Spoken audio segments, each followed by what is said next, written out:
ఈరోజు లైబ్రరీ నుంచి arts college వరకు ఈరోజు నిరసన కార్యక్రమం చేయడం జరిగింది. ఎందుకంటే రేవంత్ రెడ్డి ఏం చేయడం అంటే పోలీస్ కానిస్టేబుల్ ఎస్ఐ 5,000 ఇస్తున్నాడు.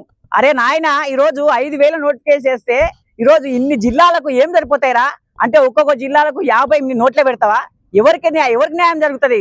మేము ఒకటే డిమాండ్ చేస్తున్నాం నిరుద్యోగుల తరఫున 20,000 notification SI constable notification 20,000 notification విడుదల చేయాలి. అదే విధంగా వయోపరిమితిని కూడా ఈరోజు పెంచాలి. వయోపరిమితి పెంచకుండా ఈరోజు గత ప్రభుత్వం పెంచినటువంటి వయోపరిమితి తీసేస్తే మాత్రం బిడ్డ ఖబర్దార్ రేవంత్ రెడ్డి కాంగ్రెస్ ప్రభుత్వమా.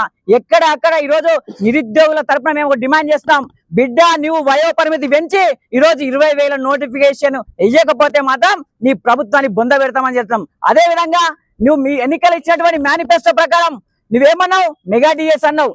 ఇప్పటి వరకు మెగా డిఎస్ లేదండి. వెంటనే 25,000తో మెగా డిఎస్సి అమలు చేయాలి. అదే విధంగా నివిస్తున్నటువంటి మేనిఫెస్టో ప్రకారం 2 లక్షల ఉద్యోగాలు, సంవత్సరానికి 2 లక్షలు ఉన్నారు. ఇప్పటి వరకు ఒక్క ఉద్యోగం వేయాలండి.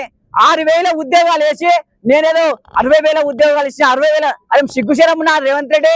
గత ప్రభుత్వం ఇచ్చినటువంటి నోటిఫికేషన్లకు నువ్వు నియామక పత్రాలు ఇచ్చి నేను ఇచ్చిన అని చెప్పుకోవడం సిగ్గుచేటు. వెంటనే మేనిఫెస్టో ప్రకారం 2 లక్షల ఉద్యోగ నోటిఫికేషన్ వేసే వరకు నిరుద్యోగుల పక్షాన, ఉస్మానియా విద్యార్థుల పక్షాన మేము పోరాడుతూ ఉంటామని తెలుస్తాం. వెంటనే ఉద్యోగ నోటిఫికేషన్ వేయాలని మేము డిమాండ్ చేస్తాం. ఖబర్దార్ రేవంత్ రెడ్డి.